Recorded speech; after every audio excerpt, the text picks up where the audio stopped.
Hello guys, so nandito naman tayo sa panibagong discussion natin about sa police operation. Okay, so ang patrol duties or yung mga bago nating police, kahit hindi naman bago, mga matatanggal ng police, ay dumadaan talaga sa patrol. Even ako during my amateur year as a police officer, ay dumaan tayo dito sa pagkakandak ng patrol. So before tayo magkandak ng patrol, we must observe the guidelines para syempre mabigay natin yung best natin, yung excellence natin pagdating sa pagbibigay ng serbisyo sa ating mga mamamayang Pilipino.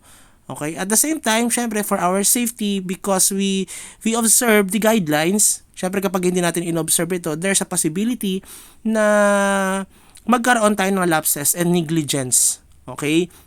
Na pwedeng mag-result for our dismissal or suspension sa ating police service. At the same time, syempre, for our protection na tulad nung pagkakandak ng surveillance sa area, ng pakikipagdialogo sa ibang mga tao para magkaroon kayo ng access sa kanila, hindi naman access pagpasok sa mga bahay, pero pagpasok sa kanilang mga kumbaga parang magkakaroon kayo ng a company with them, no?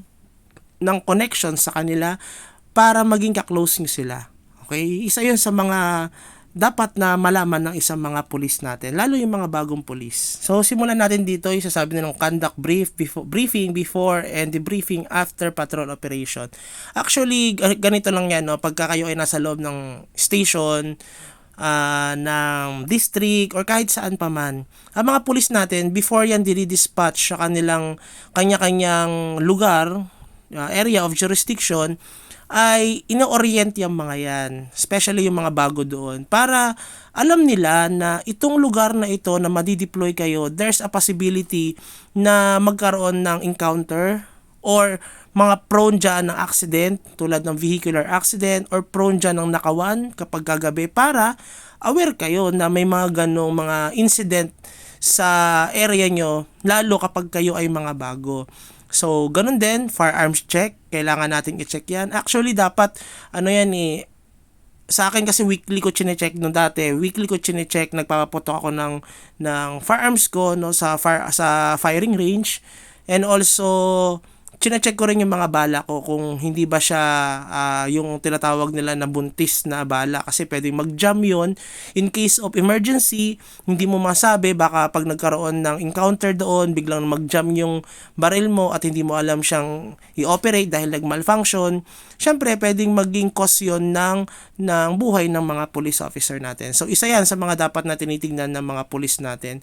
Observe precautionary measures and personal safety while on patrol. So, isa na rin yun na kaya ang mga police natin, sinasabi natin na ang police ay effective talaga ng 8 hours or 12 hours. Pero yung 24 hours na duty ka, medyo alanganin kasi kailangan rin magpahinga ng police. Biruin mo yon kung hindi siya magkaroon ng personal safety kasi inaantok eh, 'di ba? Or sabihin natin marami silang mga extracurricular activities pagdating sa pagiging pulis na hindi na nila mabigay yung best nila. So ano nangyayari, nagkakaroon ng parang paglilesen ng pagtatrabaho natin as a police officer na pwedeng mag-cause ng buhay natin. Okay, so dapat ang police, iniisip pa rin natin ang kapakanan natin.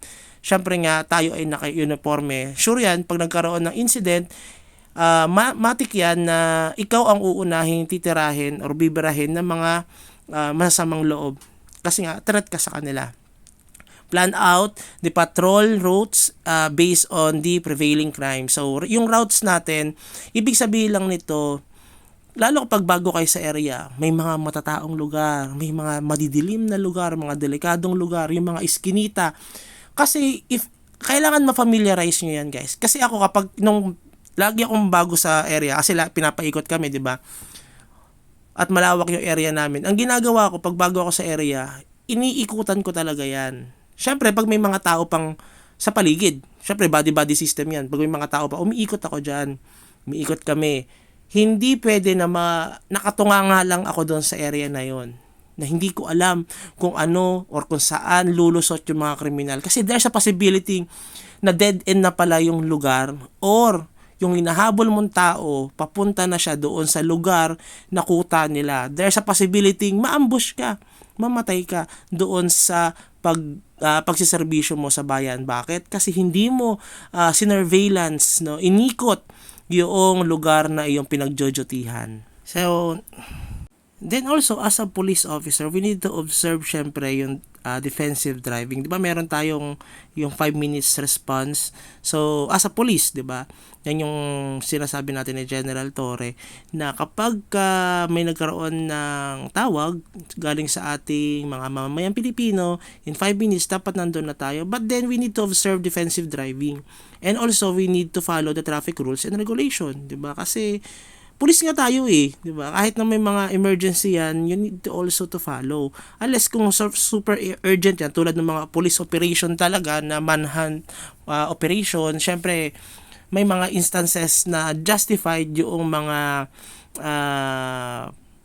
pag-violate natin doon sa mga traffic regulation. So next naman, establish a good rapport with the people. Ito yung sinasabi natin na kahit na pulis na tayo, hindi naman ibig sabihin na mayabang tayo, matapang tayo, we are superior to the civilian. Actually, the civilian is more superior than the police officer dahil nga sila yung ating mga boss. 'Di ba? Sabi nga ni Pinoy, ni former president and late president Noynoy Aquino, na kayo ang boss ko. Ang sinasabi niya doon ay yung mamamayang Pilipino.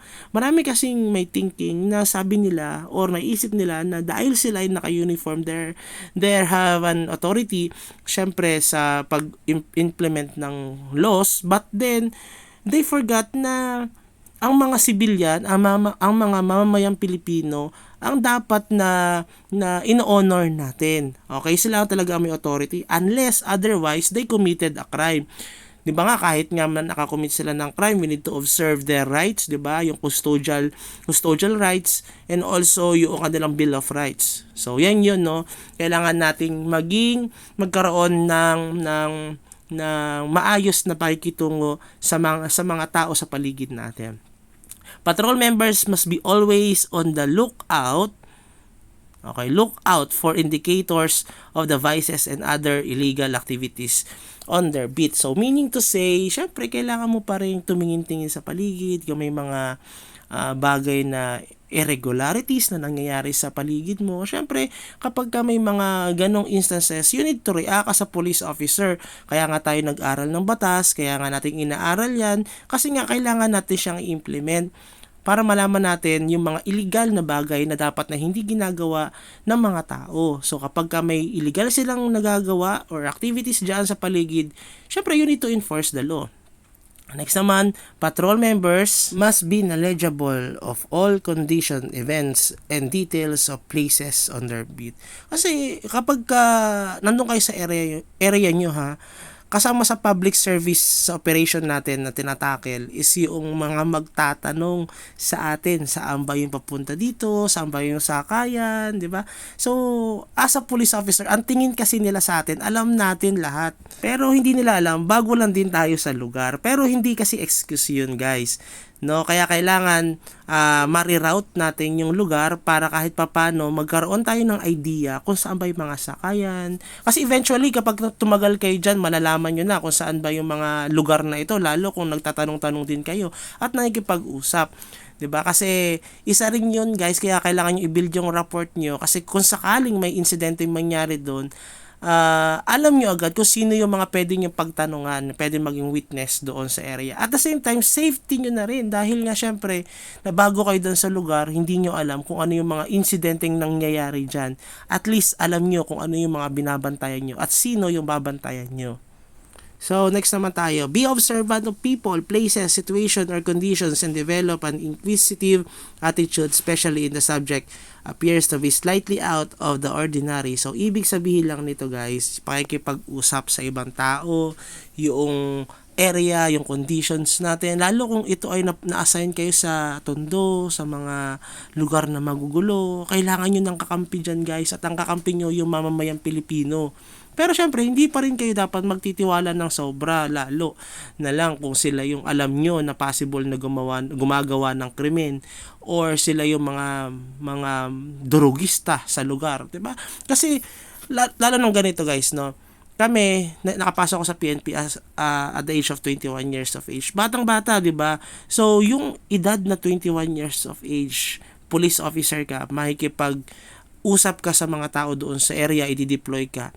Ang thinking ng mga yan, lalo kung sila ay mga gahid sa ugali, 'di ba? Pangit yung ugali talaga, at talagang alam mo na hindi gagawa ng mabuti, marurunong mag-isip yan. Kumbaga, paiikutin ka ng mga yan, or yung mga iba dyan, gagamitin ka, 'di ba? Tapos kukunin yung tiwala mo, then eventually kapag nakuha na yung tiwala mo, ang mangyayari niyan, ikaw na ang magiging target niya. Kailangan maging cautious kayo sa mga bagay na yon, at maraming mga insidente na inagawan ang pulis ng firearms dahil nga tiwala siya doon sa mga nasa paligid niya. Keep under close observation actions of juveniles, troublemakers, o yung sinasabi ko nga sa inyo, kahit ng mga bata yan. Kasi 'di ba, tulad niyo sa Malabon, maraming magugulo, mga nagrarayot ng mga bata. Wala tayong masyadong magawa dahil yung mga bata na yun ay protected ng juvenile justice system. But then, trabaho kasi natin to maintain the peace and order sa isang lugar. Okay? So, isa yun sa mga dapat na ginagawa natin ng aksyon. So next, sabi dito, when requiring proof of identification from any person, let him or her hand it over to you. Okay, tulad nun, 'di ba? Wala tayong karapatan na yung tao i-force natin para hingin yung identity niya, lalo kung wala naman siya na-commit na crime. Even they are suspicious doon sa lugar, kahit pangit yan, wala tayong karapatan para i-body search siya or i-hold siya for a moment, lalo kung ayaw niya. Okay? Kasi wala siyang na-commit na crime walang papasok sa warrantless arrest. Pero, syempre, yun nga, kapag gusto natin na makilala yung tao, kailangan natin mag-request sa kanila, 'di ba? At sila yung magbibigay sa atin ng identification nila, yung kanilang mga IDs. Pero hindi natin pwedeng persahin. Bawal na bawal 'yan, guys. Okay, malinaw 'yun ha. Magkakaroon tayo ng violation kapag pinilit natin yung isang tao, lalo kung wala silang violation na na-commit, kasi hindi sila magiging subject for arrest. Kaya protected sila ng ating Article 3 Bill of Rights, no, section 2. Okay, malinaw yan, okay? So next naman is patrol members must inform Tactical Operations Center before responding to any incident. Okay, isa ito sa mga na-experience ko, yung patrol members must inform Tactical Operation. Okay, ganito yan guys. Nasa lugar kayo, then tatawag sa inyo yung TOC nyo, yung Tactical Operations Center, okay? Siya yung tumatanggap ng tawag, yung mga emergency calls, okay? Ngayon kapag may tumawag sa atin, okay, galing sa TOC, pinapapunta ka sa lugar nito, kunin mo yung details. Pag pupunta ka doon, kunin mo yung details. Ano ba ito? Meron bang mga firearms? Ano ba yung nangyaring insidente? Huwag kang punta ng punta, lusob ng lusob. Bakit? Kasi mamamatay ka. Or pwede kang ma-injure. Malay mo, 'di ba? Yung pupuntahan na lugar mo, dalawa lang kayo. Ang pupuntahan mo, 3 armed personnel, no? So pwedeng mag-cause yun ng inyong kamatayan. So, dapat, alam mo, para maging cautious ka doon, na hindi ka patanga-tanga doon sa lugar, na alam mo na pag pumasok ko doon sa area, merong threat na agad na nakaabang sa inyo. So, kailangan nyo maging aware or maano yung alarm nyo sa sarili nyo, dahil nga, pwede kayo mamatay. So, yun na, huwag kayo lusob na lusob, guys.